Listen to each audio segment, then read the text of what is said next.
Sweet William, Count Basie, Joe Williams, Lambert, Hendricks, and Ross. I guess I met just about all of them. And I saw the first appearance of the Supremes at the Apollo. I was standing in the wings. What year was that? God, I can't remember. My name is Storme de la Vie. I was with the Jewel Box 14 years. I joined them in 1955 in January, and I left in September the 7th, 1969. I handled all the music. After the show was put together, I ran the show.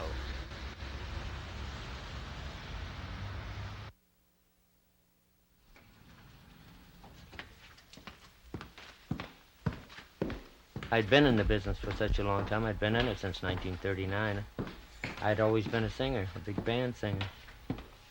And the rest of it I knew. I grew up hard in New Orleans with my mixed blood. So I was my own responsibility. And I kept the touch of class.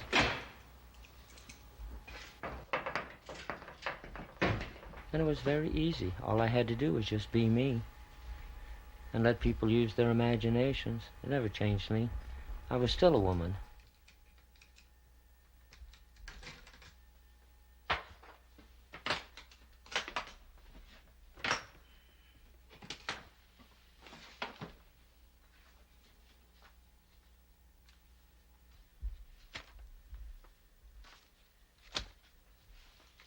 They were nice young men, and they were my friends. They did everything I asked them to do. They showed me great respect, and I respected them as performers and as human beings.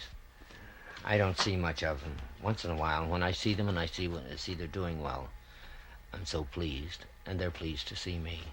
Many of them are dead. And, of course, you met Robin. You made it easy for me, as long as I carried my part well. Well, because you carried your part well, that's why we carried ours well. Because I remember you telling me, Robin, I don't care what you do or what you say, make your performance believable. And it's wonderful. It really was. And every time you make it on stage, make sure you don't have to have your name on a marquee. They'll remember you for you. Exactly. And they have. Working for the Jewel Box Review was wonderful. But we had a having wonderful someone time. with you to make everything work out well, because you were the overseer. If something went wrong, you went to everyone and said, hey, listen, this has to be. And it went well.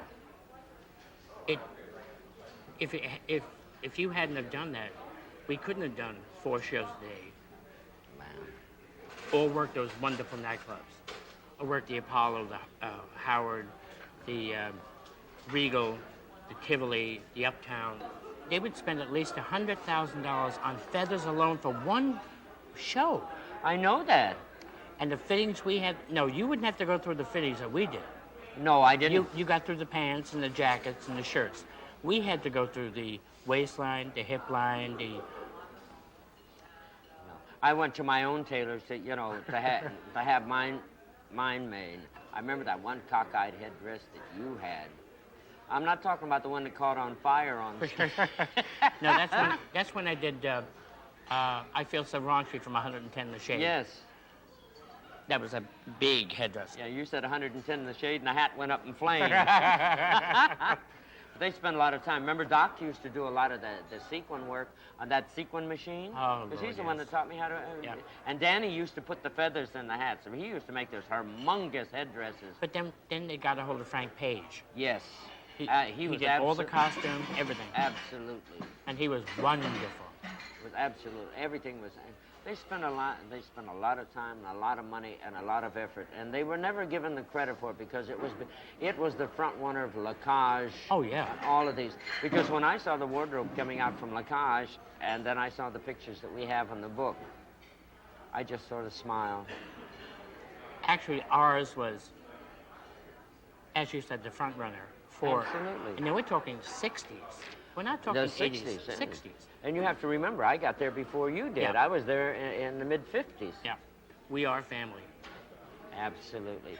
Always You're one were. of my firstborn. As- Absolutely. close. Well, as far as the show is concerned. Yeah, right.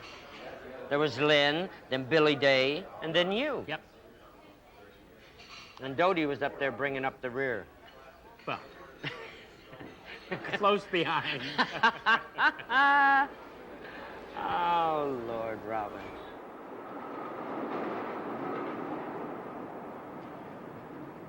It was a most unusual show. It was something that was away from what was the normal fare of the Apollo. It was glamorous. It was a show that involved a lot of very talented people. It was good family entertainment. It was wholesome. There was nothing sleazy about it. It was a show that people came back to see time and time again. The audience became very varied. Part of the gay community were big supporters of the show, and the general community of people of the community enjoyed it very much. Generally speaking, I think that the backstage area was very businesslike.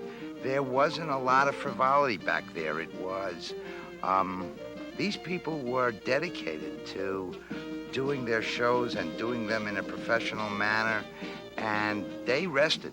They had a long run to make, and it was 3 or 4 shows a day. I think it was 4 shows a day we were doing at the time.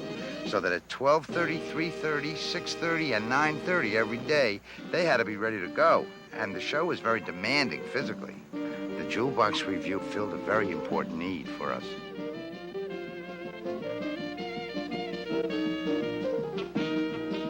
You had a 15-piece band, and you had 25 men, and you were the only one. And of course you had, you know, Honey Cole and the managers and the front office. It was great fun. For some reason, I was the face they remembered. I never walk down the street that I don't run into someone that I know or someone that's seen me somewhere, whether it's with this show or whether it was when I was with band and I had long hair then. I met Doc and Danny for the Jewel Box. Let's see. That was in the winter of 1946. The club was on the Venetian Causeway, and I used to go in to visit. And then one day they needed some help, and I said, well, I'll come over. And it was kind of a gag. Everybody said, no, you can't do it, you won't do it. And I said, okay, I'll come over for 6 months. Well, I stayed 14 years. Only because everybody said it couldn't be done. See, what the boys are adding, you have to take away. They're adding the hips and the busts, and you're taking away. You're doing just the opposite. You're taking away from it. You're trying to compensate. In other words, your face doesn't match your body, but when you're on stage, it looks that way. Men's jackets were loose, but the pants were skin tight. And if I ever took my jacket off on stage, the dirt was out. But you know, the strange thing is, I never moved any different than I had when I was wearing women's clothes. The only thing changed, they only saw what they wanted to see. And they believed what they wanted to believe. You couldn't fool children, though. The little ones, never. You tell them, oh, that's a guy, and they say, oh, no, that's a lady. Some say sir, and some say ma'am, and that's the way it is. I never change expression. It makes no difference to me. There's been a long history as well of theatrical performers, for instance, who cross-dressed in theatrical roles. People like Charlotte Cushman in the 19th century, who was famous for playing male leads. And there's a wonderful photograph of her playing Romeo to her sister's Juliet, and she's in full Shakespearean drag. Sarah Bernhardt also made a great splash in her male roles. And then there's the trouser roles in opera. Coming into, let's say, the 20th century, there was Gladys Bentley during the Harlem Renaissance, a famous black jazz pianist who loved entertaining in a white tuxedo and presenting herself in the image of a passing woman. There are, of course, modern screen figures who, like Katharine Hepburn and Marlene Dietrich, who have made almost an icon out of themselves in male attire. But what I would like to emphasize is that there were sort of 2 traditions. There's the tradition of the theatrical presentation or the use of male dress, and then male dress by everyday women who did it to survive, to get better jobs, to be with their women, who we're just beginning to discover and just beginning to respect as an important part of women's history. So we have the stars who did it with a great style, And then we have a woman who perhaps lived around the corner in your neighborhood, and nobody knew for 20 years that she was a woman until she died and her secret was revealed. Entertainers like Storme challenged us to cross lines. They did it for us in their presentations, but they made our imaginations explore the potential of leaving gender or playing with gender, and they were beautiful performances. There was an art style to it that made you feel that you were in the presence of a kind of nobility. For women to do it was much more perplexing to the society, and it meant laughing in some way at and duplicating some way a power that was very privileged. And so I think male impersonators may even be more threatening than female impersonators, and certainly have posed a greater puzzle. Though I also think they have an erotic allure and a challenge that makes them very compelling. But I think their invisibility is not an accident. Everything is come undone. What has happened to fun? I first met Diane was at backstage at the Apollo Theater. She used to come and take pictures. We became friends, and she wanted to do this article, so she fought and got it into infinity.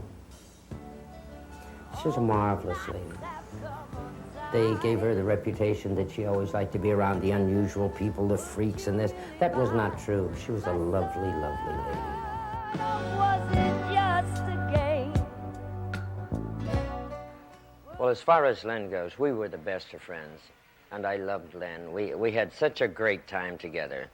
So when they called me, I was at work doing sound in another club, and they called and told me that he had passed away, and this was January 1985.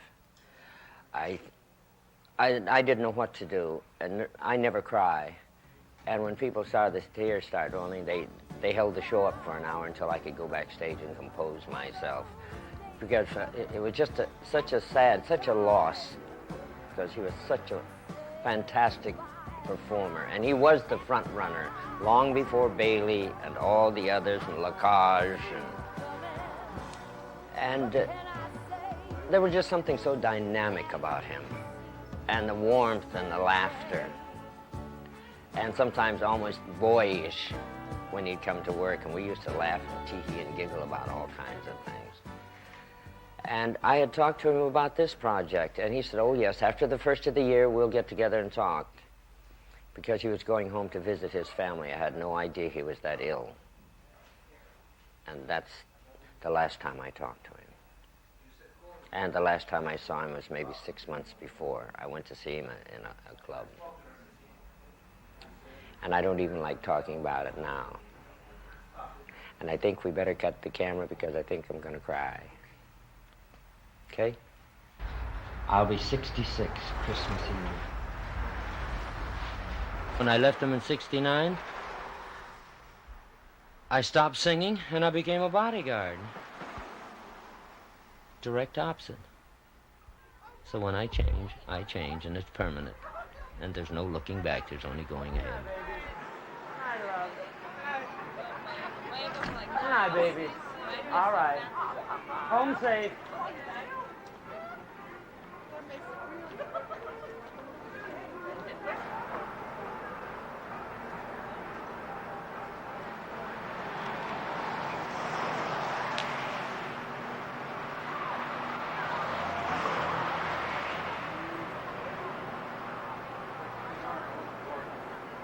No, guys, that isn't a fishbowl. Keep walking. Keep walking.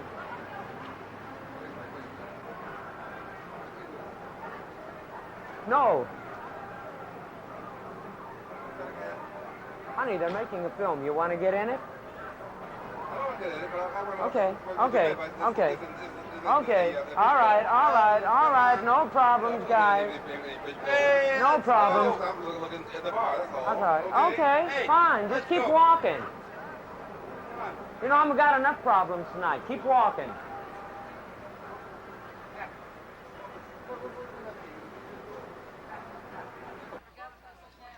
I model myself after me. All I did was cut my hair and change. I walked the same, I talked the same. I was king of the mountain, and I intended to stay that way, and it took me a long time, and I paid the price for it. But what happened? Well, he just had to be asked to leave because he was just too drunk to stay. Yeah, did he get into a fight? Well, sort of. But I know Stormy straightened it out. Yeah, I threw him out. Yeah, what's a girl to do? I don't know. It ain't easy. Not easy. I know. You know my favorite expression. It ain't easy being green. Oh Lord.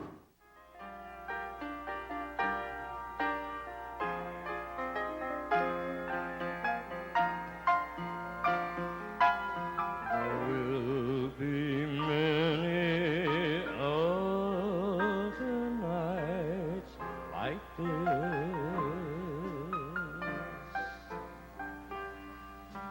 and I'll be standing here with someone new.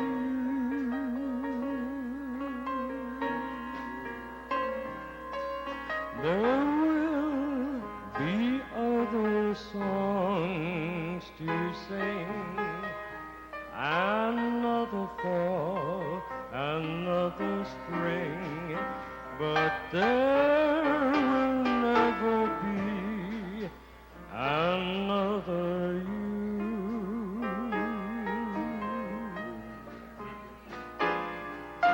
There will be other lips that I may kiss,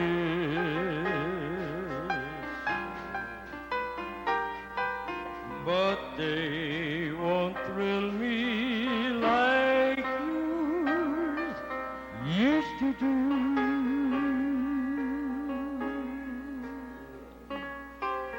Yes, I may dream a million dreams, but how can they come true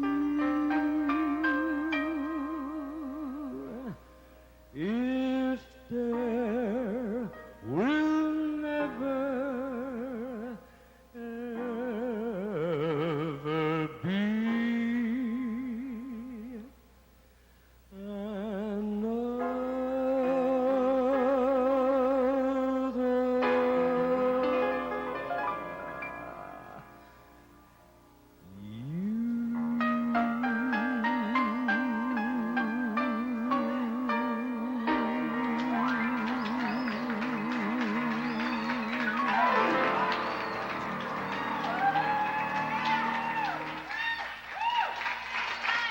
The day I slow down, they'll be sprinkling my ashes to the four winds. Introducing the world's foremost female impersonators and the world's most unusual show, starring Mr. Lynn Carter. And now the Jewel Box Overture with Ned Harvey and his orchestra.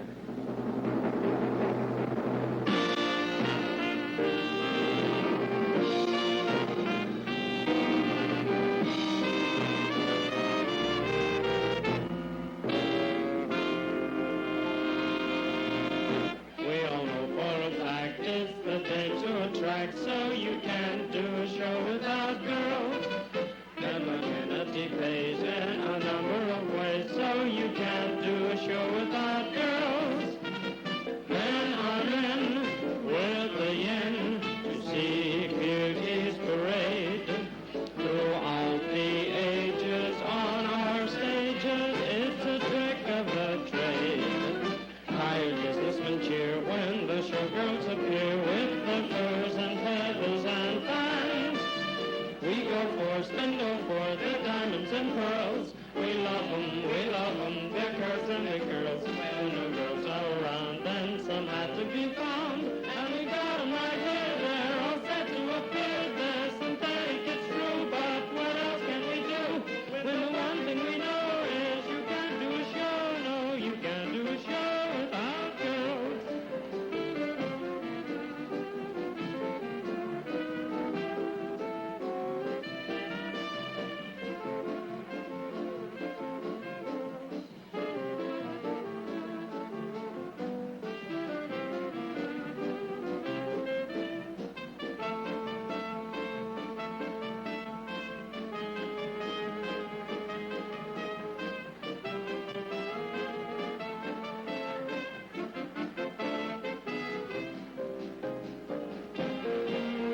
I just love the girls